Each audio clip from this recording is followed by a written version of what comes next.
हाँ जी साथियों, जो पिछले दिनी पंजाब सरकार वालों 5 सितंबर ਨੂੰ जो ਕੱਚੇ ਮੁਲਾਜ਼ਮਾਂ ਨੂੰ ਪੱਕੇ ਕਰਨ ਲਈ ਐਲਾਨ ਕੀਤਾ ਗਿਆ ਸੀ, ਜੋ 8736 ਮੁਲਾਜ਼ਮ ਪੱਕੇ ਕਰਨ ਦੇ ਲਈ, ਜਿਹਦੇ ਵਿੱਚ ਸਿੱਖਿਆ ਪ੍ਰੋਵਾਈਡਰ ਅਧਿਆਪਕ, ਐਜੂਕੇਸ਼ਨ ਪ੍ਰੋਵਾਈਡਰਸ ਅਤੇ ਨਾਲ ਦੀ ਨਾਲ IEV ਵਲੰਟੀਅਰਸ ਔਰ ਜਿਹੜੇ ਹੋਰ ਜਿਹੜੇ ਮੁਲਾਜ਼ਮ ਸੀਗੇ, ਇਹਦੇ ਵਿੱਚ 1600 ਮੁਲਾਜ਼ਮ ਹੋਰ ਸੀਗੇ, ਜਿਨ੍ਹਾਂ ਨੂੰ ਲੈ ਕੇ ਐਲਾਨ ਕੀਤਾ ਗਿਆ ਸੀਗਾ। ਉਹਦੇ ਸੰਬੰਧ 'ਚ ਜੋ ਨੋਟੀਫਿਕੇਸ਼ਨ ਦੀ ਵੇਟ ਕੀਤੀ ਜਾ ਰਹੀ ਸੀ, ਅੱਜ ਲਗਭਗ ਨੋਟੀਫਿਕੇਸ਼ਨ ਜਾਰੀ ਹੋ ਚੁੱਕਿਆ ਹੈ।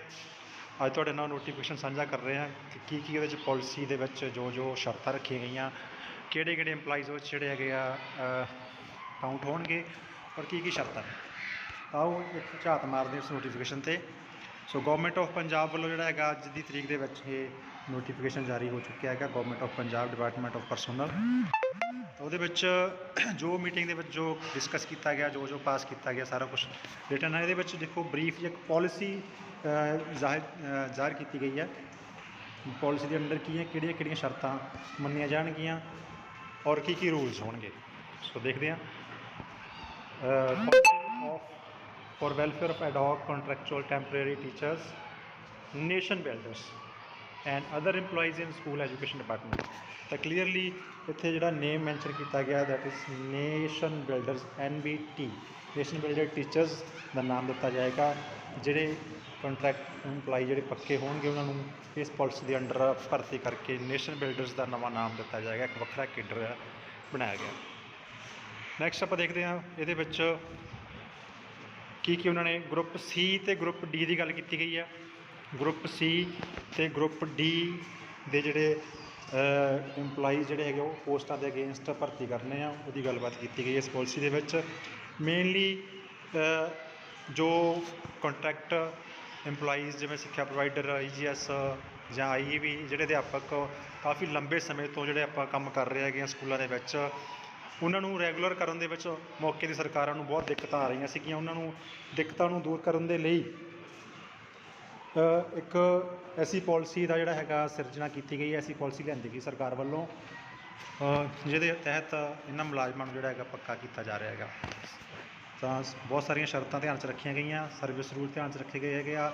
ਅੰਡਰ ਆਰਟੀਕਲ 162 ਦੇ ਵਿੱਚ ਜਿਹੜਾ ਹੈਗਾ ਇਹ ਅੰਡਰ ਇਹ ਪਾਲਿਸੀ ਲਿਆਂਦੀ ਗਈ ਹੈਗੀ ਆ। ਐਂਟਰੀ ਇਹਦੇ 'ਚ ਹੈਗੀ 41 ਨੰਬਰ ਐਂਟਰੀ ਲਿਸਟ 2 ਦੇ ਵਿੱਚ। ਤਾਂ ਇਹਦੇ 'ਚ ਹੋਰ ਕਿਹੜੀਆਂ ਸ਼ਰਤਾਂ ਨੇ ਅਤੇ ਕਿੰਨੀ ਓਵਰ ਏਜ ਹੈਗੀ ਆਪਾਂ ਦੇਖਦੇ ਹੈਗੇ ਆ। The provisions of this policy are as under। Number 1 ਪਹਿਲਾਂ ਹੈਗਾ ਆਪਣੇ ਕੋਲ ਕਿ beneficiary employees means those employees working against group C and group D। ਜਿਨ੍ਹਾਂ ਨੂੰ ਲਾਭ ਮਿਲੇਗਾ ਇਹਦਾ, ਜਿਹੜੇ ਇੰਪਲਾਈਜ਼ ਗਰੁੱਪ C ਅਤੇ ਗਰੁੱਪ D ਦੇ ਅਗੇਂਸਟ ਕੰਮ ਕਰਦੇ ਨੇ, ਪੋਸਟਾਂ 'ਤੇ ਕੰਮ ਕਰਦੇ ਨੇ, ਉਹਨਾਂ ਨੂੰ ਇਸ ਪਾਲਿਸੀ ਦਾ ਲਾਭ ਮਿਲੇਗਾ, ਬੈਨੀਫਿਸ਼ਰੀ ਹੋਣਗੇ। ਸਪੈਸ਼ਲ ਕੇਡਰ ਦੇ ਨਾਮ 'ਤੇ ਇੱਕ ਜਿਹੜੀ ਹੈਗੀ ਪੋਸਟ, ਜਿਹੜੀ ਪਹਿਲਾਂ ਹੀ ਪੜ੍ਹ ਚੁੱਕੀ ਹੈਗੀ ਕਿ ਨੇਸ਼ਨ ਬਿਲਡਰ ਨਾਮ ਦੇ ਅੰਡਰ ਇਹ ਪੋਸਟ ਕ੍ਰੀਏਟ ਕੀਤੀ ਜਾ ਰਹੀ ਹੈਗੀ ਆ ਸਕੂਲਾਂ ਦੇ ਵਿੱਚ, ਔਰ ਜਿਹਦੀ ਸਰਵਿਸ ਹੋਊਗੀ ਆਪਣੇ ਕੋਲ 58 ਈਅਰਸ ਦੀ ਏਜ ਤੱਕ ਜਿਹੜੀ ਹੈਗੀ ਸਰਵਿਸ ਹੋਊਗੀ। 58 ਸਾਲ ਦੀ ਉਮਰ ਤੱਕ ਉਹ ਜਿਵੇਂ ਆਪਾਂ ਗੌਰਮੈਂਟ ਇੰਪਲਾਈਜ਼ ਸਰਵਿਸ ਕਰਦੇ ਨੇ, ਉਸ ਤਰ੍ਹਾਂ ਦੀ ਲਿਮਿਟ ਹੈਗੀ ਆ। ਨੈਕਸਟ ਹੈ C ਦੇ ਵਿੱਚ ਲਿਖਿਆ ਉਹਨੇ ਕੰਪੀਟੈਂਟ ਅਥਾਰਟੀ, ਜਿਹੜੀ ਇਸ ਪਾਲਿਸੀ ਨੂੰ ਬਣਾਉਣ ਦੇ ਵਿੱਚ ਜਾਂ ਇਸ ਰੂਲ ਐਂਡ ਰੈਗੂਲੇਸ਼ਨ ਬਣਾਉਣ ਦੇ ਵਿੱਚ ਇਹ ਹੈਗੀ ਆਪਣੇ ਕੋਲ ਐਡਮਿਨਿਸਟ੍ਰੇਟਿਵ ਡਿਪਾਰਟਮੈਂਟ ਹੋਊਗਾ। Department means department of government of Punjab ਹੋਏਗਾ। ਠੀਕ ਹੈ, ਤਾਂ ਇਹ ਸਾਰੇ ਜਿਹੜੇ ਇਹਦੀਆਂ ਟਰਮਸ ਕਲੀਅਰ ਕੀਤੀਆਂ ਗਈਆਂ ਹੈਗੀਆਂ। Group C and group D post means the post notified by the department of personnel, government of Punjab from time to time ਹੈ। ਅਤੇ ਜਿਹੜੇ ਸਰਵਿਸ ਰੂਲ, ਜੋ ਵੀ ਸਰਵਿਸ ਰੂਲ ਗਰੁੱਪ C ਅਤੇ D ਦੇ ਕਰਮਚਾਰੀਆਂ ਲਈ ਲੱਗਦੇ ਹੈਗੇ, ਸਾਰੇ ਸਰਵਿਸ ਰੂਲਸ ਨੂੰ ਧਿਆਨ 'ਚ ਰੱਖਿਆ ਗਿਆ। ਨੰਬਰ 2 ਹੈ ਐਲੀਜੀਬਿਲਿਟੀ ਕੰਡੀਸ਼ਨਸ। ਜਿਹੜਾ ਮੇਨ ਗੱਲ ਹੈ ਵੀ ਇਸ ਦੇ ਵਿੱਚ ਕੀ ਐਲੀਜੀਬਿਲਿਟੀ ਚਾਹੀਦੀ ਹੈਗੀ ਆ for the consideration of grant benefit under the present policy. ਕਿਹੜੀਆਂ ਕੰਡੀਸ਼ਨਸ ਨੇ ਉਹ ਆਪਾਂ ਦੇਖਦੇ ਹਾਂ। ਤਾਂ ਇਹਦੇ ਵਿੱਚ employees who fulfil the following conditions will be consider for the placement in special cadre under this policy. Number ਇਹ ਹੈ ਕਿ applicant should have worked on ad hoc contractual daily wages, work charge or temporary basis for a continuous period of minimum 10 years till the issuance of this present policy। ਇਸ policy ਦੇ ਜਾਰੀ ਹੋਣ ਤੱਕ ਜਿਹੜੇ employees 10 ਸਾਲ ਦੀ ਸਰਵਿਸ ਪੂਰਾ ਕਰਦੇ ਹੈਗੇ ਆ, ਕੰਟਰੈਕਟ 'ਤੇ ਕੰਮ ਕਰਦੇ ਹੈਗੇ ਆ, ਆਊਟਸੋਰਸ ਨੂੰ ਛੱਡ ਕੇ। ਠੀਕ ਹੈ, ਟੈਂਪਰੇਰੀ ਕੰਮ ਕਰਦੇ ਹੈਗੇ ਆ ਉਹ ਇਹਦੇ ਅੰਡਰ ਜਿਹੜੇ ਹੈਗੇ ਆ ਪਾਲਿਸੀ ਅੰਡਰ ਗਿਣੇ ਜਾਣਗੇ। ਤਾਂ ਬੀ ਦੇ ਵਿੱਚ ਲਿਖਦਾ applicant must have request qualifications and experience for the post in terms of relevant service rules if any at the time of placement in the special cadre. मतलब ਉਹਦੀ ਜਿਹੜੀ ਪੋਸਟ ਦੇ ਅਗੇਂਸਟ ਕੰਮ ਕਰਦਾ ਪਿਆ ਜਾਂ VTT ਪੋਸਟ ਦੇ against ਕੰਮ ਕਰਦਾ ਪਿਆ ਤਾਂ ਉਹਦੀ ਜਿਹੜੀ ਪ੍ਰੈਜ਼ੈਂਟ ਕੁਆਲੀਫਿਕੇਸ਼ਨ ਹੈਗੀ ਆ ਉਹਦੇ ਅਗੇਂਸਟ ਜਿੰਨੀ ਚਾਹੀਦੀ ਹੈਗੀ ਉਹ ਪੂਰੀ ਹੋਣੀ ਚਾਹੀਦੀ ਹੈਗੀ ਆ। ਤਾਂ the work and conduct of the applicant must have remained, ਤਾਂ 10 ਸਾਲਾਂ ਵਿੱਚੋਂ ਦਾ ਜਿਹੜਾ ਕੰਮ ਅਤੇ ਆਚਰਣ ਸਾਫ ਸੁਥਰਾ ਹੋਣਾ ਜ਼ਰੂਰੀ ਹੈ, ਇਹ ਵੀ ਕੰਡੀਸ਼ਨ ਹੈ। ਨੈਕਸਟ ਹੈ for calculation of period of 10 years. ਜਦੋਂ 10 ਸਾਲ ਦਾ ਸਮਾਂ ਗਿਣਨਗੇ ਉਹਦੇ ਵਿੱਚ ਉਹਨਾਂ ਨੇ ਹਰੇਕ ਸਾਲ ਦਾ 240 ਦਿਨਾਂ ਦਾ ਵਰਕਿੰਗ ਟਾਈਮ ਜ਼ਰੂਰ ਜਿਹੜਾ ਹੈਗਾ ਉਹਨਾਂ ਨੇ ਗਿਣਨਾ ਹੈਗਾ ਇਹਦੇ ਵਿੱਚ, ਅਤੇ ਨੈਸ਼ਨਲ ਬ੍ਰੇਕਸ ਨੂੰ ਛੱਡ ਕੇ, ਠੀਕ ਹੈ। ਪਰ ਈਅਰ 240 ਵਰਕਿੰਗ ਡੇ ਦਾ ਜਿਹੜਾ ਕੰਮ ਹੋਣਾ ਚਾਹੀਦਾ ਹੈਗਾ, 10 ਸਾਲ ਦਾ ਸਮਾਂ ਪੂਰਾ ਹੋਣਾ ਚਾਹੀਦਾ ਹੈਗਾ, ਇਹ ਆਪਾਂ ਨੂੰ ਉੱਥੇ ਇਹਨਾਂ ਨੂੰ ਗਿਣਨਾ ਜਾਏਗਾ। The policy shall not be applicable to a person, ਇਹ ਪੋਲਿਸੀ ਕਿਹਨਾਂ 'ਤੇ ਲਾਗੂ ਨਹੀਂ ਹੋਏਗੀ, ਇਹ ਜਾਣਨਾ ਜ਼ਰੂਰੀ ਹੈ। Has been ਐਨਗੇਜ in the ਆਨਰਰੀ capacity, ਜਿਹੜੇ ਮਾਣ ਭੱਤੇ 'ਤੇ ਕੰਮ ਕਰਦੇ ਆ ਔਰ ਪਾਰਟ ਟਾਈਮ ਬੇਸਿਸ 'ਤੇ ਕੰਮ ਕਰਦੇ ਆ, ਉਹਨਾਂ 'ਤੇ ਨਹੀਂ ਲਾਗੂ ਹੋਏਗੀ। Has already attain the age of superannuation or has already ਰਿਜ਼ਾਈਨਡ, ਜਿਹੜੇ ਆਪਣੀ ਰੈਜ਼ੀਗਨੇਸ਼ਨ ਮਤਲਬ ਜਿਹੜੇ ਕਰਮਚਾਰੀ ਏਜ ਪੂਰੀ ਕਰ ਚੁੱਕੇ ਹੈਗੇ ਆ 58 ਸਾਲ ਦੀ, ਜਾਂ ਜਿਹੜੇ ਕਰਮਚਾਰੀ ਪਹਿਲੇ ਰਿਜ਼ਾਈਨ ਦੇ ਚੁੱਕੇ ਆ ਉਹਦੇ ਅੰਡਰ ਜਿਹੜੇ ਹੈਗੇ ਨਹੀਂ ਗਿਣੇ ਜਾਣਗੇ। Has been engaged on the outsource basis, ਜਿਹੜੇ ਆਊਟਸੋਰਸ 'ਤੇ ਕੰਮ ਕਰਦੇ ਆ ਉਹ ਨਹੀਂ ਗਿਣੇ ਜਾਣਗੇ। ਔਰ ਔਨ ਇਨਸੈਂਟਿਵ ਬੇਸਡ ਇੰਗੇਜਮੈਂਟ, ਜਾਂ ਕਿਸੇ ਇਨਸੈਂਟਿਵ 'ਤੇ ਕੰਮ ਕਰਦੇ ਹੈਗੇ ਉਹ ਨਹੀਂ ਗਿਣੇ ਜਾਣਗੇ। ਤਾਂ ਇਹ ਸਰਵਿਸ ਰੂਲ 'ਤੇ ਲਿਖੇ ਜਿਹੜੇ ਕਰਮਚਾਰੀ ਦੇ ਵਿੱਚ ਨਹੀਂ ਗਿਣੇ ਜਾਣਗੇ। ਨੈਕਸਟ ਹੈ placement of beneficiary employees in the special cadre attaining the age of 58 years. ਇਹ ਪਹਿਲਾਂ ਹੀ ਪੜ੍ਹ ਚੁੱਕੇ ਆਪਾਂ ਕਿ ਇਹ ਜਿਹੜੀ ਹੈਗੀ ਆ ਪੋਸਟ 58 ਸਾਲ ਦੀ ਉਮਰ ਤੱਕ ਵੈਲਿਡ ਹੋਏਗੀ, ਉਸ ਤੋਂ ਬਾਅਦ ਜਿਹੜਾ ਹੈਗਾ ਰਿਟਾਇਰਮੈਂਟ। ਔਰ ਨਾਲ ਦੀ ਨਾਲ ਇਹ ਪੋਸਟ ਜਿਹੜੀ ਹੈਗੀ ਆ ਆਪਣੀ ਰਿਟਾਇਰਮੈਂਟ ਦੇ ਨਾਲ ਹੀ ਪੋਸਟ ਜਿਹੜੀ ਹੈ ਵੈਨਿਸ਼ ਹੋ ਜਾਏਗੀ, ਖਤਮ ਹੋ ਜਾਏਗੀ। ਇਹ ਕਲੀਅਰਲੀ ਲਿਖਿਆ ਹੋਇਆ ਇਹਦੇ 'ਚ। ਕ੍ਰੀਏਸ਼ਨ ਆਫ ਪੋਸਟ, ਇਹਦੇ ਵਿੱਚ ਬਕਾਇਦਾ ਇੱਕ ਸਪੈਸ਼ਲ ਕੈਡਰ ਦੀ ਪੋਸਟ ਕ੍ਰੀਏਟ ਕਰਨ ਦੀ ਗੱਲ ਕੀਤੀ ਗਈ ਹੈ ਕਿ ਪੋਸਟ ਕ੍ਰੀਏਟ ਕੀਤੀ ਜਾਏਗੀ। Necessary number of category wise post in the service of state government and its entities equal to number of persons to be regularise. ਜਿੰਨੇ ਪਰਸਨ ਰੈਗੂਲਾਈਜ਼ ਕਰਨੇ ਹੈਗੇ ਇਸ ਪਾਲਿਸੀ ਦੇ ਅੰਡਰ, ਉਨੀਆਂ ਨਵੀਆਂ ਪੋਸਟਾਂ ਕ੍ਰੀਏਟ ਕੀਤੀਆਂ ਜਾਣਗੀਆਂ, ਠੀਕ ਹੈ। Provided that such deemed to have been created and sanctioned posts in excess of the already sanctioned posts shall be posts personal to the incumbent and shall then abolish on the vacation of the post by the incumbent। मतलब जिन्ने कर्मचारी पक्के करने हैगे उन्नियां पोस्टां create कीतियां जाणगियां, ठीक है। नैक्सट है process for placing a person against a post in a special cadre under this policy.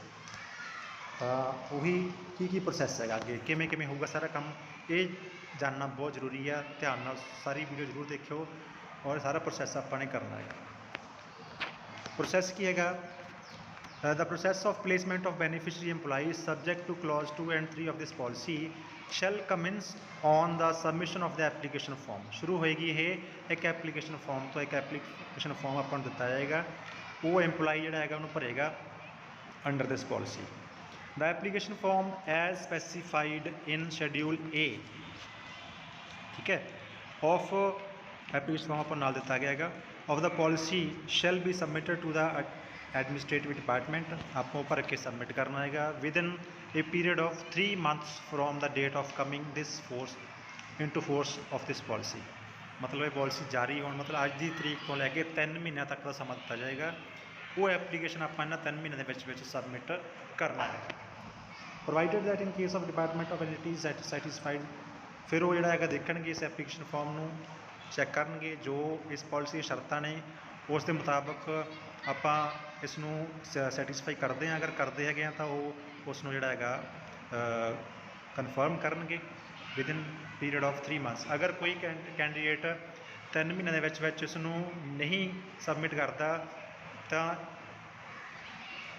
Some case के उन्होंने 3 महीने का होर जोड़ा समा दिता जाएगा। जो उस तो बाद भी नहीं करता फिर होर कोई समा नहीं दिता जाएगा। Such person shall however be placed in the special cadre from the date his application is accepted. आ गल जी ध्यान नाल सुनो, तो सच परसन जोड़ा सबमिट करूगा application placed in the special cadre, ਉਹ ਸਪੈਸ਼ਲ ਕੇਡਰ 'ਚ ਗਿਣਿਆ ਜਾਊਗਾ from the date of his application is accepted. ਜਦੋਂ ਤੁਹਾਡੀ ਐਪਲੀਕੇਸ਼ਨ ਜਿਹੜੀ ਆ ਉੱਥੇ ਡਿਪਾਰਟਮੈਂਟ ਵੱਲੋਂ ਐਕਸੈਪਟ ਕਰ ਲਈ ਜਾਂਦੀ ਆ, ਉਸ ਦਿਨ ਤੋਂ ਤੁਹਾਨੂੰ ਜਿਹੜਾ ਇਸ ਸਪੈਸ਼ਲ ਕੇਡਰ ਦੇ ਵਿੱਚ ਗਿਣਿਆ ਜਾਏਗਾ। Application form must B accompanied with all requirements documents as prescribed। ਤੇ ਐਪਲੀਕੇਸ਼ਨ ਨਾਲ ਜੋ ਵੀ ਡਾਕੂਮੈਂਟਸ ਮੰਗੇ ਹੈਗੇ ਉਹ ਜ਼ਰੂਰ ਜਿਹੜੇ ਹੈਗੇ ਨਾਲ ਲਾਉਣੇ ਪੈਣਗੇ ਆਪਾਂ ਨੂੰ। ਫਿਰ ਉਸ ਤੋਂ ਬਾਅਦ ਅੱਗੇ after this application form has been submitted by the person, ਜਦੋਂ ਸਬਮਿਟ ਹੋ ਗਿਆ ਤੁਹਾਡਾ application form within time period of prescribe under sub clause A, same shall be processed by the department. Department process ਕਰੇਗਾ, ਉਹਨੂੰ verify ਕਰੇਗਾ, ਠੀਕ ਹੈ। Eligibility, services record ਸਾਰੀਆਂ ਜਿਹੜੀਆਂ ਹੈਗੀਆਂ ਉਹਦੀਆਂ ਉਹ ਚੈੱਕ ਕਰੇਗਾ। ਔਨ ਬੀਇੰਗ ਫਾਊਂਡ ਐਲੀਜੀਬਲ, ਜਦੋਂ ਤੁਸੀਂ ਉਸ ਪਾਲਿਸੀ ਦੇ ਅਗੇਂਸਟ ਤੁਸੀਂ ਐਲੀਜੀਬਲ ਪਾਏ ਗਏ, ਯੋਗ ਪਾਏ ਗਏ, ਤਾਂ ਤੁਹਾਡੀ ਵੈਰੀਫਿਕੇਸ਼ਨ ਹੋਏਗੀ। In the said verification by the department the name of such person shall be mention in the separate register. ਫਿਰ ਜਿਹੜਾ ਹੈਗਾ ਡਿਪਾਰਟਮੈਂਟ ਵੱਲੋਂ ਇੱਕ ਵੱਖਰਾ ਰਜਿਸਟਰ ਮੇਨਟੇਨ ਕੀਤਾ ਜਾਏਗਾ, ਵੱਖਰੀਆਂ ਲਿਸਟਾਂ ਬਣਾਈਆਂ ਜਾਣਗੀਆਂ ਜਿਹੜੇ ਜਿਹੜੇ ਬੰਦੇ ਐਲੀਜੀਬਲ ਹੋਣਗੇ, ਤਾਂ ਉਹਨਾਂ ਦੇ ਅਕੋਰਡਿੰਗ ਜਿਹੜਾ ਹੈਗਾ ਆਪਾਂ ਨੂੰ ਅੱਗੇ ਜਿਹੜਾ ਜੁਆਇਨ ਕਰਾਇਆ ਜਾਏਗਾ। ਨੈਕਸਟ ਆਏਗਾ ਆਪਣੇ ਕੋਲ ਡਿਪਾਰਟਮੈਂਟ ਆਫ ਐਂਟੀਟੀ ਸ਼ੈਲ ਡਰਾ ਏ ਲਿਸਟ ਆਫ ਪਰਸਨਸ, ਉਹਨਾਂ ਦੀ ਇੱਕ ਲਿਸਟ ਬਣਾਈ ਜਾਏਗੀ ਔਰ ਲਿਸਟ ਤੋਂ ਬਾਅਦ ਸੀਨੀਅਰਟੀ ਦੇ ਅਕੋਰਡਿੰਗ ਉਹਨਾਂ ਨੂੰ ਲਿਖਿਆ ਜਾਏਗਾ। ਸੀਨੀਅਰਟੀ ਬਣਾਈ ਜਾਏਗੀ ਤੁਹਾਡੀ, ਸੀਨੀਅਰਟੀ ਦੇ ਅਕੋਰਡਿੰਗ ਸਾਰੀਆਂ ਲਿਸਟਾਂ ਤਿਆਰ ਕਰ ਲਈਆਂ ਜਾਣਗੀਆਂ। ਫਿਰ person whose name has been entered in the register as per seniority determined in the manner above will be placed against the relevant post in the special cadre by passing the journal or specific orders by the competent authority। ਤਾਂ ਜਿਹੜੇ ਬੰਦਿਆਂ ਦੇ ਨਾਮ ਉਸ list ਵਿੱਚ ਆ ਗਏ, seniority according ਲਿਖੇ ਗਏ, ਉਸੇ ਅਕੋਰਡਿੰਗ ਹੀ ਜਿਹੜੀ ਹੈਗੀ ਆ ਬਾਈ ਕੰਪੀਟੈਂਟ ਅਥਾਰਟੀ ਡਿਪਾਰਟਮੈਂਟ ਵੱਲੋਂ ਜਿਹੜੀ ਹੈਗੀ ਆ ਤੁਹਾਨੂੰ ਸਪੈਸ਼ਲ ਕੇਡਰ ਦੇ ਵਿੱਚ ਪਾਸ ਕਰ ਦਿੱਤਾ ਜਾਏਗਾ, ਰੱਖ ਲਿਆ ਜਾਏਗਾ। Then after carrying out this exercise, all department entities shall prepare the submit their respective lists of eligible persons whose service has been placed in the special cadre under this policy। ठीक है, the order to be passed by the department। फिर ਤੁਹਾਡੇ ਜਿਹੜੇ ਹੈਗੇ ਆ joining ਦੇ order ਤੁਹਾਡੇ ਜਿਹੜੇ ਹੈਗੇ ਆ ਅੰਡਰ ਦਿਸ ਪੋਸਟ ਅਗੇਂਸਟ ਦਿਸ ਪੋਸਟ ਆਰਡਰ ਜਾਰੀ ਕੀਤੇ ਜਾਣਗੇ। ਉਹ ਆਰਡਰ ਜਿਹੜੇ ਆਪਾਂ ਨੂੰ BPO ਆਫਿਸ ਤੱਕ ਵੀ ਮਿਲ ਸਕਦੇ ਆ ਜਾਂ ਫਿਰ ਆਪਣੀ ID 'ਤੇ ਮਿਲਣਗੇ। ਔਨਲਾਈਨ ਜਿਹੜੇ ਆਰਡਰ ਆਪਾਂ ਨੂੰ ਦਿੱਤੇ ਜਾਣਗੇ। ਫਿਰ service conditions of beneficiary employees, ਕਿਹੜੀਆਂ ਸਰਵਿਸ ਕੰਡੀਸ਼ਨਸ ਹੈਗੀਆਂ, ਉਹੀ ਕਿ 58 ਈਅਰਸ ਤੱਕ ਆਪਣੀ ਸਰਵਿਸ ਹੋਊਗੀ ਏਜ ਤੱਕ। They would not form a part of regular cadre, ਇਹ ਡਿਪਾਰਟਮੈਂਟ ਦੀਆਂ ਗੱਲਾਂ ਹੈਗੀਆਂ, ਠੀਕ ਹੈ, ਇਹਦੀ ਆਪਾਂ ਨੂੰ ਜ਼ਰੂਰਤ ਨਹੀਂ ਹੈ। ਡਿਪਾਰਟਮੈਂਟ ਨੇ ਕੀ ਕਰਨਾ, ਮਤਲਬ ਉਹਨਾਂ ਨੇ ਕਿਹਾ ਵੀ ਕੰਟਰੈਕਟ ਇੰਪਲਾਈਜ਼ ਹੋਰ ਭਰਤੀ ਕਰਨੇ ਆ ਜਾਂ ਨਹੀਂ ਕਰਨੇ according to their need. Mostly ਵੈਸੇ ਉਹਨਾਂ ਨੂੰ ਮਨਾ ਕੀਤਾ ਗਿਆ।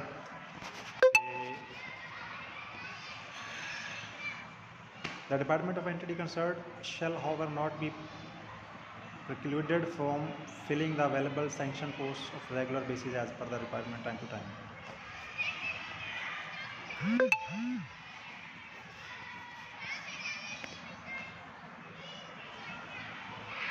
ਤਾਂ ਇਹ ਸਾਰੀ ਪਾਲਿਸੀ ਜਿਹੜੀ ਹੈਗੀ ਆਪਾਂ ਨਾਲ ਸਾਂਝੀ ਕਰ ਦਿੱਤੀ ਗਈ ਹੈਗੀ ਅੱਜ। ਤਾਂ ਇਹਦੇ ਵਿੱਚ ਤੁਸੀਂ ਦੇਖ ਸਕਦੇ ਹੋ ਸਾਰੀਆਂ ਗੱਲਾਂ ਮਤਲਬ ਲਿਖ ਦਿੱਤੀਆਂ ਗਈਆਂ। ਬਾਕੀ ਜਿਹੜੀ ਤਨਖਾਹ ਹੈਗੀ ਆ ਜਿਵੇਂ ਡਿਪਾਰਟਮੈਂਟ ਜਾਂ ਗੌਰਮੈਂਟ ਤੈਅ ਕਰੇਗੀ ਉਹਦੇ ਅੰਡਰ ਜਿਹੜਾ ਹੈਗਾ ਸਾਰੀ ਉਹ ਉਨੀ ਹੀ ਮਿਲੇਗੀ ਤਨਖਾਹ। ਬਾਕੀ ਇਸ ਦੇਖੋ ਇੱਕ ਗੱਲ ਹੋਰ ਲਿਖੀ ਹੈਗੀ ਆ ਕਿ provided contractual employees have expired but the against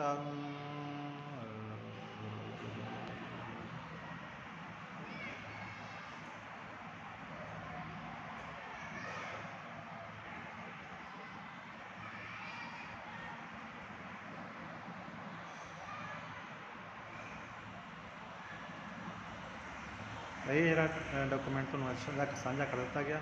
ਤਾਂ ਹੁਣ ਆਪਾਂ ਦੇਖਦੇ ਹਾਂ ਇੱਕ ਆਪਾਂ ਨੂੰ ਜਿਹੜਾ ਐਪਲੀਕੇਸ਼ਨ ਫਾਰਮ ਦਿੱਤਾ ਗਿਆ, ਐਪਲੀਕੇਸ਼ਨ ਫਾਰਮ 'ਚ ਆਪਾਂ ਨੇ ਕੀ ਭਰਨਾ ਹੈ। ਸ਼ਡਿਊਲ ਏ ਐਪਲੀਕੇਸ਼ਨ ਫਾਰਮ ਦੇ ਵਿੱਚ ਹੈ ਆਪਣੇ ਕੋਲ name of the applicant, name of the applicant ਆ ਜਾਏਗਾ, ਡੇਟ ਆਫ ਬਰਥ, ਰੈਜ਼ੀਡੈਂਸ ਚਾਹੀਦਾ ਤੁਹਾਡਾ ਪਰਮਾਨੈਂਟ ਜਾਂ ਜੋ ਵੀ ਹੈਗਾ ਫਿਲ ਕਰਾਂਗੇ ਆਪਾਂ। ਨੇਮ ਆਫ ਡਿਪਾਰਟਮੈਂਟ ਆ ਜਾਏਗਾ, IRHRSMS ਕੋਡ ਇਫ ਐਨੀ ਆਪਣਾ ਹਾਲੇ ਬਣਿਆ ਨਹੀਂ ਹੈਗਾ, ਆਪਾਂ ਬਣਾਵਾਂਗੇ ਕਿਉਂਕਿ ਪੇਜ ਵੀ ਅੱਗੇ ਉਸ ਪੋਰਟਲ ਤੋਂ ਨਿਕਲਦੀ ਜਿੰਨਾ ਵੀ ਉਹ ਭਰਨਾ ਹੁੰਦਾ ਇੱਥੇ। ਐਜੂਕੇਸ਼ਨਲ ਕੁਆਲੀਫਿਕੇਸ਼ਨਸ ਫਿਲ ਕਰਨੀਆਂ ਆਪਾਂ ਇੱਥੇ।